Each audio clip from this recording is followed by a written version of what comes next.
Nii, kas Tere kõigile! Just, väga hea. Mina olen Hanna Henrikus Euroopa Komisjoni Eesti esindusest. Rõõm tutvustada tänaseid paneliste meie õiglase ülemineku kava väikesel pressibriifil. Meil on kõigepealt on kohal riigihalduse minister Riina Solman, meil on õiglase ülemineku kava Eesti koordinaator Ivan Sergejev ja Euroopa Komisjonist on ka õiglase ülemineku Eesti poole koordinaator Pekka Joonile. Aga ma alustuseks annan sõna minister Riina Solmanile. Palun.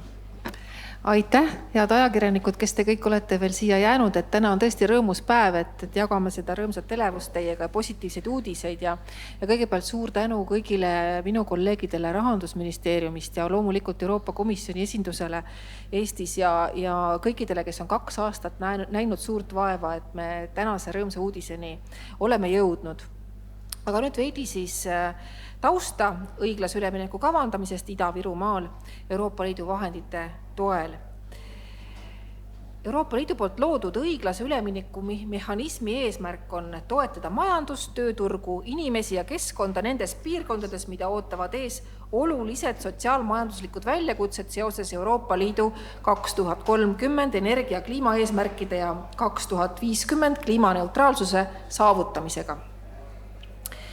Õiglase ülemineku mehhanism peab keskenduma piirkondadele ja sektoritele, mida õiglane üleminek kõige enam mõjutab seoses nende sõltuvusega fossiilkütustest, sealhulgas söest, turbast ja põlevkivist ning suure kasvuhoonegaaside heitemahukusega tööstusprotsessidest. Mehhanism koosneb 3 sambast. Õiglase ülemineku fond. Selle fondi maht on Eesti puhul ligi 340 miljonit pluss 14 miljonit tehniline abi.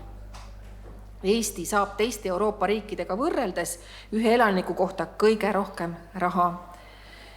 Programm InvestEU sihtotstarbeline kava ja 3. sambana avaliku sektori laenurahastu, mida pakub Euroopa Investeerimispank, et kaasata asjaomastesse piirkondadesse täiendavaid investeeringuid. Fond annab peamiselt toetusi. InvestEU sihtotstarbelise ülemineku kavaga kaasatakse erasektori investeeringuid. Euroopa Investeerimispanga tegevus peaks võimendama avaliku sektori poolset rahastamist.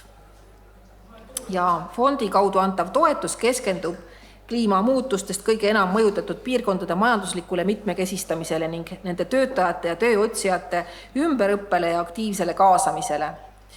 Õiglase ülemineku 2. teise samba raames tehtavate investeeringute toetuskõlbulikkuskriteeriumid on laiemad, et toetada ka energiaalase üleminekuga seotud tegevusi. Eestis on õiglase ülemineku sihtpiirkonnaks põlevkivitööstuse tõttu Ida-Virumaa. Ja fondil on 2 tegevussuunda. Esimene tegevussuund on mitmekesine ja nutikas ettevõtluse areng.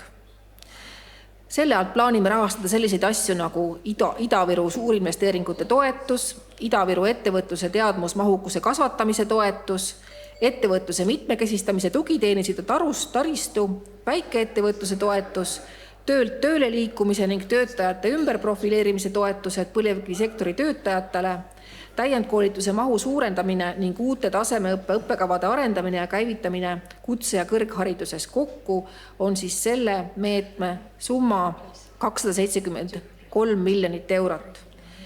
Teine tegevussuund on atraktiivne elukeskkond. Sealt plaanime rahastada selliseid asju nagu kaugkütte lahtisidumine põlevkivist, põlevkivi kaevandamise ja töötlemisega seotud keskkonnaprobleemide lahendamine ja tervisekahjude vähendamine, ühiskondlikku muutust toetavate sotsiaal- ja terviseteenuste arendamine. See on väga oluline meede, nagu me panime tähele ennem paneelis. Julia juhtis tähelepanu sellele, et kui ta noore inimesena vastus toast välja ja mõtles, et ei taha haigeks jääda, et ei taha vähki jääda, siis just see piirkond on kõige enam ilmselt maksnud ka tervisealast lõivu.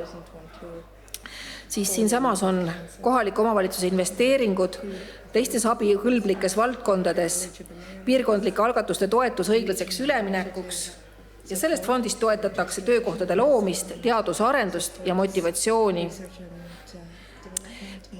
Töötajate tööotsijate oskuste täiendamist ja ümberõpet ja töö leidmist. Investeeringuid digitaliseerimisse, taastuvenergiasse, energiatõhususse, ringmajandusse, saastunud alade puhastamisse ja taaskasutusse võtmiseks. Nüüd selle fondi suurus oli 66,74 miljonit. Et sellest, mis saab edasi. Vahendite kasutamiseks on õiglase ülemineku territoriaalne kava. Selle koostamisse ja monitoorimisse on Rahandusministeerium kaasanud palju erinevaid partnereid ja püüdnud seda teha nii, et võimalikult paljud osapooled saaksid kaasa rääkida. Riigihalduse ministri käskkirjaga oleme kokku kutsunud juhtkomisjoni. Sellesse kuuluvad 20 peamist sidusrühma, asjaomased ministeeriumid, piirkondlikud ametiasutused ja partnerid, tööandjate, töötajate ja keskkonnaga seotud valitsusväliste organisatsioonide, ülikoolide ja teiste organisatsioonide esindajad. Lisaks Ida-Viru Omavalitsuste Liit on kokku kutsunud ka regionaalset õiglase ülemineku platvormi, kuhu kuulub üle 50 kohaliku partneri, kes kõik saavad kaasa rääkida. Tänaseks oleme jõudnud nii kaugele, et kuigi vahendite kasutamise periood on 2021 kuni 2029, peab suur osa vahenditest olema rahastamise otsustega kaetud juba 2023. aasta lõpuks. Ja see on sellepärast, et 2/3 projektidest peavad olema ellu viidud, tegevused lõpetatud, väljamaksed tehtud juba aastaks 2026. Seega tuleb selle fondi vahendite kasutamisega nüüd kiiresti edasi liikuda.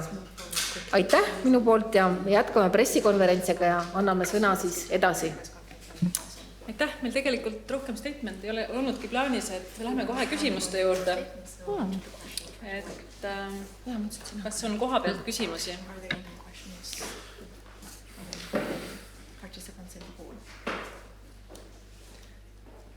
Ekvard Õhtulehest. Mikrofon tuleb. Jaa, kuulasin läbi hästi palju aga ma ei kujuta loon ja kaevanduse kaevud nüüd kuskile reaktsioonisektorisse või silmetisse R&D tegema läheb, et mis on sellist põlevkivisektori lihtsama töötegijate lähituleviku perspektiiv, kuhu neid ümber õppima saadetakse, mis tööd 5 kuni 10 aasta pärast teha võiks? Aitäh. Mina siis vastan. Et saadetakse võib-olla ei ole õige küsimuse püstitus, et ikkagi tegu on, et kui ma tean, et minu töökoht on ohus, ta on olnud ohus ju aastaid. Eesti on liitunud kliimamuutuste raamkonventsiooniga juba aastal 1994, nii et me teadsime tegelikult juba dekaade, et me tegeleme kliimapoliitikaga. Et kui ma tean, et minu töökoht on ohus, siis ma ilmselgelt pean mingid samme ette võtma ja uurima, mis siis edasi saab. Nii et selles mõttes ma ei ütleks, et kedagi kuhugi saadetakse. Et inimene ikka ise otsustab, kuhu ta õppima soovib, mis talle kõige paremini sobib. Õiglase ülemineku fondi raames on ette nähtud näiteks haridusmeede. Haridusmeetmes osalevad või siis täiendõpped ja koolitusi pakuvad nii ülikoolid, ehk et rakendusliku siis kõrghariduse või magistri tasemel lausa uued õppekavad, aga on olemas ka, või osaleb selles meetmes ka näiteks Ida-Viru Kutsehariduskeskus oma väga mitmekesise pakkumisega. Nii et selles mõttes siin saabki varieerida, et olenevalt sellest, mis mul vaja on, mis tasemel ma praegu töötan, mida ma edasi sooviks teha, saan ma valida hästi erinevad õppekavade vahel. Et kas ma lähen näiteks kui mul on näiteks juba põlevkivisektori praeguse töötajana, kui mul on juba olemas, ütleme, et bakalaureus või magistrikraad ja ma tahan täiendada ennast mingisuguses teises valdkonnas, siis mul on mikrokraadide võimalus, mis siin hakatakse täiendavalt pakkuma õiglase ülemineku raames. Või siis näiteks, kui ma teen pigem, ma ei tea, ma ei nimetaks ühtegi tööd lihtsamaks, aga kui ma teen sellist pigem mehaanilist või mingisugust sellist, seda laadi tööd, siis mul on võimalus minna näiteks Kutsehariduskeskusesse ja täienda ennast. Aga ikkagi siin peab aru saama sellest, et me eksisteerime vaba majanduse olukorras, kus me ise teeme valikuid, kuhu edasi me liigume. Aga eks me näeme ju seda, et tegelikult siin paneelis, kus juures räägiti ka seda, et mitte kõik ei lähe IT-spetsialistideks, ilmselgelt kõik ei lähe, aga me teame, et näiteks Jõhvi koolis või siis koodikoolis on ka 60+ just kaevanduse backgroundiga inimesi, nii et selles mõttes ma arvan, et siin on kõik variandid on laual ja põhiasi meie poolt on luua neid võimalusi. Kas võimalusi kasutada on juba igaühe enda siis valik. Kui ma tohin täiendada, siis Ivan rääkis praegu siin nüüd võimalustest, aga võib-olla räägime siis ka riigi rollist, et esiteks ju ega nüüd põlevkivisektor siis üleöö kinni ei lähe, et ka käesolev koalitsioonileping sätestab, et aastaks 2030 me loome alles tootmisvõimsused, et me oma tarbimise kataksime ära võib-olla siis taastuvatest allikatest, aga see ei tähenda, et põlevkivisektor kuidagi kohe suletakse. Ja loomulikult on riigil oma siis toetusmehhanismid. Te nägite, seal saalis oli ka küsimusele vastajate hulgas oli Töötukassa esindaja, on sotsiaalsfääris erinevad meetmed, on ümberõppe võimalused, inimesi toetatakse ja abistatakse nende leidmisel kindlasti. Ma võib-olla kiire remargina veel mainin seda, et iseenesest juhtkomisjonis on nii ametiühingud, liikmetena, juhtkomisjoni liikmeks on ametiühingute keskliit. Jan-Henrik Toomel näiteks, kes paneelis ka osales, on ju esindabki juhtkomisjonis sealhulgas ka põlevkivisektori ettevõtja või töötajaid. Ja siis Töötukassa panustab ka õiglase ülemineku meetmetesse läbi disaini, läbi nii-öelda sellise bulletproof imise. Et ühesõnaga siin ei olegi jälle, et see õiglus ikkagi, me üritame seda tagada. Et ühelt poolt ma pean otsima ja info peab olema pakutud, mina pean seda otsust vastu võtma, et ma lähengi õppima, aga tegelikult on päris lai võrgustik, mitte inimesi, vaid nagu asutusi või siis isegi läbi juhtkomisjoni erinevate organisatsioonide nii-öelda sellist kureerimist on võimalik saada. Et kui ma olen tõesti näiteks põlevkivisektoris töötanud praegu, mind esindab konkreetne ametiühing, siis ma võin ju pöörduda nende poole ja küsida, et mis võimalusi on. Ja tegelikult neil see info olemas. Nii et siin ongi see, et võib-olla riik nagu täpselt iga individuaalse töötajani ei jõua nii-öelda rahandusministeeriumi tasemel või isegi haridusteadusministeeriumi tasemel. Aga Töötukassa ametiühingud, siin on kindlasti väga tugev roll neil, et informeerida ka oma liikmeid ja nagu anda neile nendest võimalustest teada. Ja sellest me oleme nii juhtkomisjonis kui ka näiteks Henrikuga eraldi rääkinud, et see on meie ootus nii hariduspakkujatele kui ametiühingutele, et see info liiguks. Aitäh. Kas meil on veel küsimusi? Ja ma küsiks Liina Postimehest. Et ma natukene haakun siin kolleegiga, et ma siin rongis sain lugeda seda, et kuidas siis nagu hakkab nagu tulema. Ja ma sain aru sealt, et 1100 töökohta luuakse siis nende meetmetega siis Ida-Virumaale, aga samas selle põlevkivisektori kadumisega kaob siis umbes 11 000 töökohta. Et see on nagu kõik on nagu väga tore, et vaata, me loome siin võimalusi, aga mis saab nagu ülejäänud 10 000 inimesest. Et ma saan aru, et siin nagu tulevad mingid plaanitud uued ettevõtted ja ettevõtmised, kust need 10 000 töökohta siis nagu tulevad? Kas tohib vastu küsida, et kust see number 11 000 on tekkinud? See oli selles Euroopa Komisjoni lehe peal, see ilus roheline leht. Et nagu pluss-miinus 11, et sest on räägitud, vaata, et sul on põlevkivisektoris. Ühesõnaga, siin on mingisugune tõenäoliselt meil numbritega mingi teema, sest et tegelikult on 11 000 on see number, mida me plaanime koolitada õiglase ülemineku raames. Et ülemineku meetmete, just haridusmeetmetest ja täiendkoolituse meetmetest, et see on nagu üks koht, kus ma seda numbrit 11 näen. Aga iseenesest õiglase või põlevkivi kogu sektori tööhõive Ida-Virumaal, ütleme, et arvestamata nende juurde tööle võetud inimesi, kes on sektorisse tulnud viimase poole aasta või aasta jooksul, et need nii-öelda eelmise aasta seisuga oli tegelikult alla 5000 inimese. Ehk et me ei räägi siin kindlasti 11 000 inimesest, kui me räägime põlevkivisektorist. Ja nagu minister juba mainis ka, et ega plaan väljuda põlevkivist ei ole ju nagu üheaastane plaan, et siin nagu, et põlevkivisektori ettevõtjad ise ka näevad enda muutust. Me teame, et näiteks Eesti Energia on ju paika pannud plaani 45. aastaks kliimaneutraalseks saada või siis süsinikuneutraalseks täpsemalt. Ja eks ettevõtted ise ju ka üritavad nii-öelda neid töötajaid hoida ja täiendada just täpselt nende õiglase ülemineku fondi raames avanevate võimaluste kaudu. Nii et siin ei ole nagu päris üks ühele nii, et me näeme, et nüüd 10 aasta jooksul kõik need 5000 või alla 5000 kaotavad tööd järsku ja siis me peamegi pakkuma täpselt sama numbri vastu. Pigem on siin tegelikult küsitud selle õiglase ülemineku kava koostamise raames on küsitud konkreetselt põlevkivisektori ettevõtjatelt otse. Et mis te näete oma töökadudena aastaks 30 ja tegelikult number, mis me saime kätte, oligi umbes 1000. Nii et selles mõttes siin on päris üks ühele ja kui õiglase ülemineku kava ennast lugeda, siis see on seal ka välja toodud.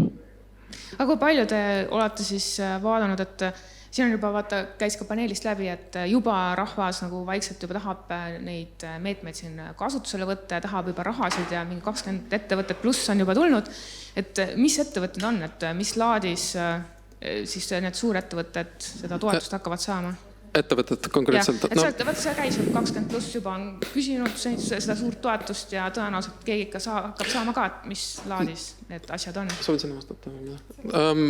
Okei, meil ei ole õiglase ülemineku fondi raames ette nähtud eraldi meetmeid suurettevõtete jaoks. See peab olema nagu selge, et kõik ettevõtted, olgu nad väiksed, keskmised või suured, peavad kandideerima meetmetesse, just kandideerima. Et siin ei ole mingisugust eraldi ümbrikud loodud nende jaoks. Aga meetmed, millesse saab kandideerida, on näiteks praegu juba juunikuust on avatud suur investeeringute meede. Just, ja seal on tõesti nii, et EAS-is, minu info kohaselt, mis on küll eelmisest nädalast, aga seal on mitukümmend ettevõtet, kes on eelnõustamist läbinud, ehk et nad on võtnud ühendust EAS-iga, nad on testinud esimesi ideid, kuidas nad näevad oma projekte, mismoodi neid sobitada sinna meetmesse. Neid on kümnetes. Ja siis üle 10 projekti on sellisel täitsa tõsiselt võetavad. Mitu ettevõtet on praegu töötamas oma konkreetsete taotlustega. Ja üks nendest ettevõtetest, kes võib-olla ongi jõudnud suhteliselt kaugele juba omadega, ongi Silmet, kes meil täna paneelis oli. Ehk et Silmet on olnud üks nendest ettevõtetest, kes on selle protsessi jälginud pikka aega, suhelnud ka MKM-iga, suhelnud ka EAS-iga ja näiteks nemad plaanivad esimeses faasis tekitada juba, see on üks ettevõte, aga nemad, ma saan aru, et plaanivad luua esimeses faasis mingi 300 töökohta. Ja see on esimene faas ja ei pruugi sellega see asi piirduda. Nii et ma saan aru, et laiemalt see ettevõte tahab luua kuni 1000 töökohta. Nii et selles mõttes need on päris tõsiselt võetavad investeeringud ja see on lihtsalt üks näide, millest mina konkreetselt olen teadlik. Et EAS võib-olla teab paremini, mis see hetkeseis on.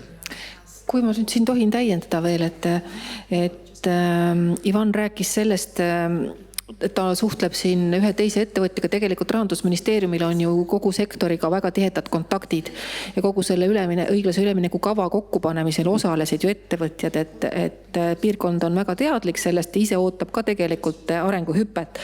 Aga tõsi, et kui te probleemi otsite, siis ma ei märkinud vist ennem, aga jah, tõesti Euroopa Komisjon on läbirääkimistel olnud vastu nendele investeeringutele, mis on fossiilsete kütustega seotud. Et see on fakt ja see on selle pärast, mida ka Ursula von der Leyen ennem oma kõnes märkis, eks ole, et kogu õiglase ülemineku kava on mõeldud siis arenguhüppeks nendele ettevõtlusvormidele, et mis ei tee loodusele nii palju haiget. Aga fakt on ka see, et põlevkivisektor üleöö kinni ei lähe. Me näeme praegu energiasõda, et me katamegi ka oma tipukoormuse tegelikult ju fossiilsetest kütustest siin samas Narva elektrijaamades ja müüme seda ka ekspordiks. Aitäh. Kas on koha pealt veel küsimusi?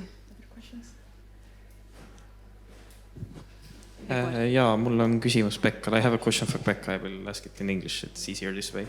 When the Estonian government presented their plan for what they are asking the money for, were there some projects that the European Commission had to disapprove?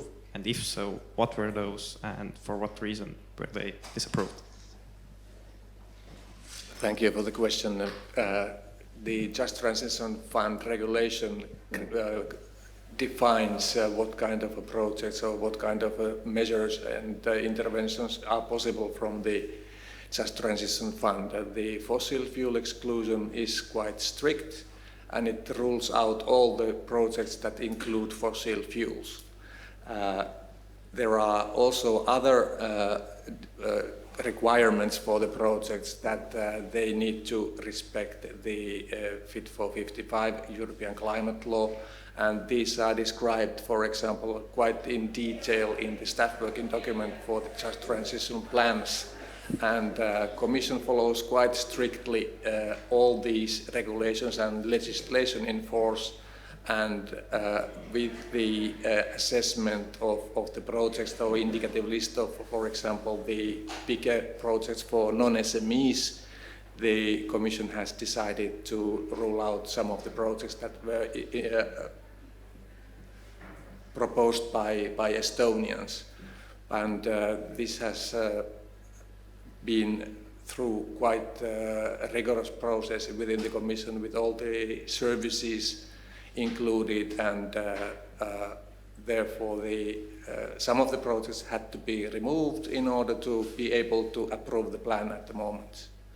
And I think in this occasion I need to say to the press that we have really appreciated the work of the managing authority, Kari and Ivan and the other teams. It has been really constructive and patient on your behalf. It has been 2 years process. I've been involved with this 2 years, and it has been quite a heavy process from time to time, but always the replies and responses from the managing authority has been constructive and to the point. Thank you. Thank you. Aitäh. Küsimusi veel? Mikrofoni palun. Jah. Selge, ma mõtlesin väike ruum. Et vaata, praegu on siin energiakriisi ajal on ju pigem see, et iga päev me siin loeme, kuidas mingid ettevõtmised tõmbavad oma tegevust koomale ja siis praegu ta püüdeta nagu eurorahadega siis seda Ida-Virumaal siis tekitada.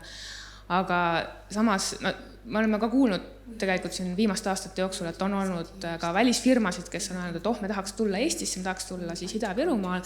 Kuidagi need plaanid on nagu soiku jäänud, et just ka nagu energiaküsimuste raames, et kas siin on ka plaanis midagi ette võtta, et me võime ütelda, et jah, et me anname teile toetusraha, et te teeksite oma firma, aga kui ma lasen nagu Excelis läbi, et nagu sorry, see elekter on nii kallis, et siis ma ei hakka seda ju siia tegema. Et kuidas te nagu seda plaanite siis lahendada, et kui nagu baaspõhjus on siis liiga kallis energia. Ja me oleme tõesti energiasõjas praegu, et ka ennem, kui te olite saalis ja kuulasite peaminister Kaja Kallas rääkis sellest, et me tegelikult ei tohiks lasta hirmutada ennast sellest hetkest, vaid edasi tegutsema peaksime, et tõepoolest valitsus praegu on välja töötamas MTÜ-dele ja mikroettevõtjatele seda universaalteenuse meedet, mis laieneks, et see on üks leevendus. Ka oleme seda pakkumas ilmselt ka omavalitsustele. Igal juhul töö selle nimel käib ja arvutused, et me selle raske aja saaksime üle elada. Aga ettevõtjatega, kellel on ju siis tegelikult ka võib-olla kaasatud väliskapitali, nendega tegelikult on Rahandusministeerium tegelenud pikalt, et ettevõtjad on olnud kaasatud, kes on huvitatud olnud ja igate moodi soosime omalt poolt nende investeerikute tulekut. Võib-olla sa, Ivan, oskad siin täiendada? No seda energia, ma juhiks tähelepanu sellele, et see energeetika nagu praegu on jah, energiasõda ja see mõjutab tegelikult tervet Euroopat ju, et mis tähendab seda, et Eestis võrreldes mõne piirkonnaga on täitsa odav energia, ütleme nii, et võrreldes mõne teisega, eks. Ja mida kiiremini me saame taastuvaid luua, seda kiiremini meie need elektri hind, nagu seda kiiremini ta nagu langeb.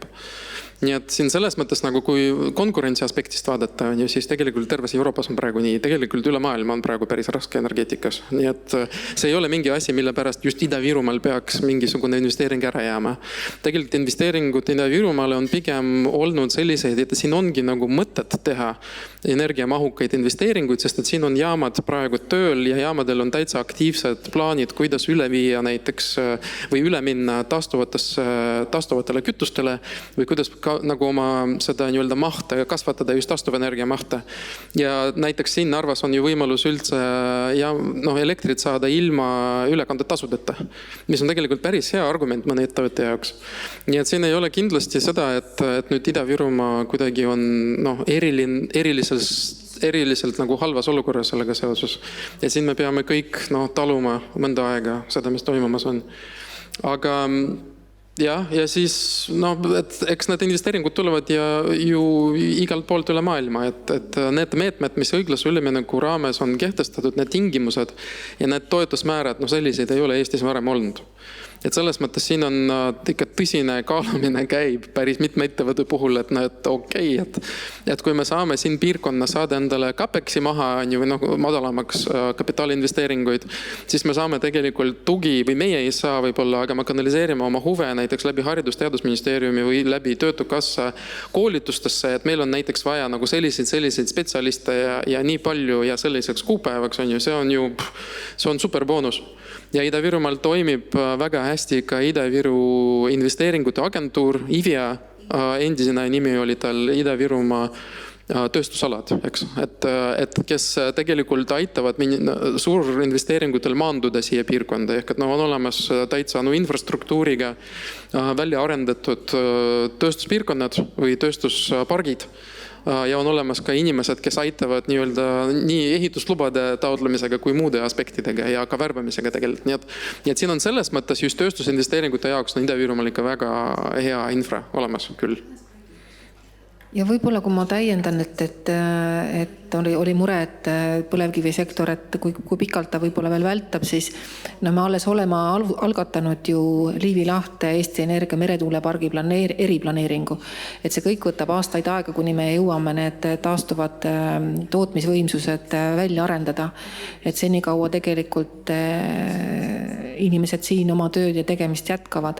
Aga ma rõhutan veel kord üle selle tervise aspekti, et inimesed, kes Ida-Virumaal elavad, on kõik need aastakümned tegelikult maksnud oluliselt suuremat lõivu oma tervise eest, et me peame olema tänulikud, et me tegelikult oleme jõudnud sellisesse ajajärku, kus saame võib-olla hakata seda majandusmudelit muutma nüüd tervislikumate töötamistingimuste suunal.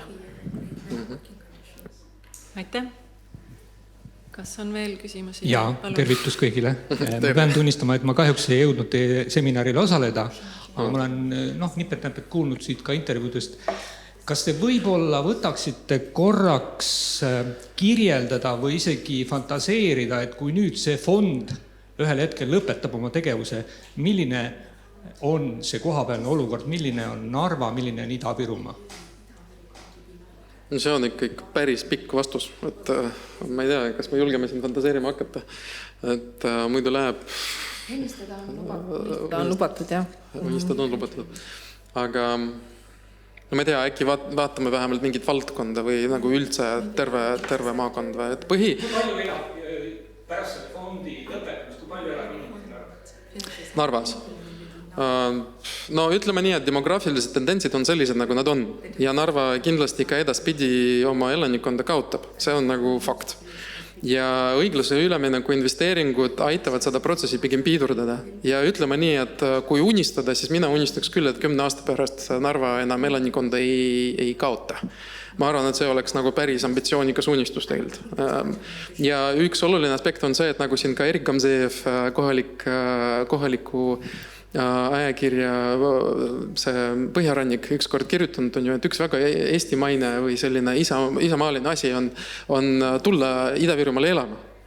Et mitte oodata nii kaua, kui siin midagi nagu juhtub, vaid nüüd on need ressursid olemas, et nüüd ongi aeg tulla ja hakata nagu tegema. Et kui varem oli kahtlusi või kõhklusi, siis praegu on see aeg. Ja sellega nii see, et väljavool oleks väiksem, kui ka see, et juurdevool tekiks, siis ma arvan, et me saaksime äkki seda maakonna elanikonda enam kuidagi stabiilsena hoida. Aga siis ma küsin võib-olla täpsustava küsimuse. Nimetage palun 3 indikaatorit, mille järgi võiks öelda, et fondi töö on õnnestunud. No need indikaatorid on rohkem tegelikult. Need indikaatorid on meil kavas kirjas täitsa ja nende seas üks olulisemaid tõenäoliselt on see, et kui palju töökohti luuakse. Ja indikaator on praegu seal natukene üle 1000 töökohta, nende, mis nüüd on 7 aastaga. Aga eks me tegelikult loodame, et see efektiivsus on suurem ja me loodame, et need töökohti tuleb rohkem. See on üks. Teine on toetust saanud ettevõtete arv. See on hästi oluline, sest et mõnes näiteks väike ettevõtete toetusmeetmes meil praeguse seisuga ei ole planeeritud just nagu töökohtadest lähtuvalt finantseerimist pakkuda. Kui suurinvesteeringutes on see konkreetne näidik või indikaator, mida peab näitama, et mina loon uusi töökohti, siis väikse keskmise suurusega ettevõtete puhul või siis ütleme, et mikro ja väikeste ettevõtete puhul me koostöös Majandus-Kommunikatsiooniministeeriumiga nägime, et see võib-olla ei ole kõige mõistlikum, sest et seal on olulisem tõsta oma produktiivsust. Ehk et toetust saanud ettevõtete arv on väga oluline teine mõõdik, et need ettevõtted, kes saavad toetust nii rahalist toetust kui ka mitterahalist toetust, näiteks läbi koostöö ülikoolidega. Ja ma ütleks, et see on nagu 1-2 on ju, ja 3 on kindlasti täiendõppe. Et täiendõppes on nagu juba varem sai mainitud, et tegelikult kõikides Mikrokraadid, täiendõppe, väiksemad kursused, suuremad kursused, 11 000, natukene üle 11 000 inimese on meil plaanitud see nii-öelda osalejate hulk. See on päris kõva number. Nii et kui me seda saavutame, siis oleks nagu ka väga hea. Ja siis meil on uued töökohad, meil on koolitatud inimesed ja meil on tugevad optimeeritud ettevõtted, kes võivad neid inimesi ka tööle võtta. Nii et ma arvan, kui me need 3 asja saavutame, siis on väga hea. Aga ma juhin tähelepanu ka sellele, et üks ideedest, mis meil on olnud näiteks teadmusmahukuse meetme raames, on monitoorida ka sellist nii-öelda üldist rahuolu nii protsessiga kui ka õiglase ülemineku tervist pigem sotsiaalsest vaatenurgast, et kuidas inimestel läheb. Ja tegelikult me teame ju, et õiglase ülemineku point on majanduse mitmekesistamine, see ei ole eesmärk, aga eesmärgiks on leevendada sotsiaalmajanduslikke mõjusid, mis kaasnevad meie kliimaeesmärkide saavutamisega. See on selline hästi keeruline asi, eks. Aga tegelikult tahaks seda lihtsalt küsimust ka teada, et kuidas neil läheb siin Ida-Virumaal, siis kui me seda fondi rakendame. Kas nagu elu päriselt ka läheb paremaks? Kas me tahame siin elada edaspidi või me tahame tegelikult samamoodi välja kolida? Et see on üks asi, mis me oleme ühe meetme raames täitsa kaalumas. Et seda võiks ka, see ei ole võib-olla alati väga selline objektiivne mõõdik, aga seda tööd tahaks ikkagi nagu teha tegelikult. Suurepärane. Aga mis on need mõõdikud, mille järgi saaks öelda, et inimeste elu läheb paremini? No eks me seda saame teada varsti siis, kui rakendama hakkame. Aga kas ma tohin, Meelis, täiendada? Sa tõid ainult selle Ida-Viru mõõtmes ja siis see tõepoolest viimase 30 aasta jooksul on Ida-Viru kaotanud 1/3 oma elanikest. Aga see ei puuduta ainult Ida-Virumaad, et kuni aastani 2045 liiguvadki eestlased äärealadelt tõmbekeskustesse. Peamiselt lähevad nad Tallinnasse ja Harjumaale, jagub inimesi Tartusse ja Tartumaale, kui riik oma regionaalpoliitilisi hoobasid mõjusamalt rakendama ei hakka.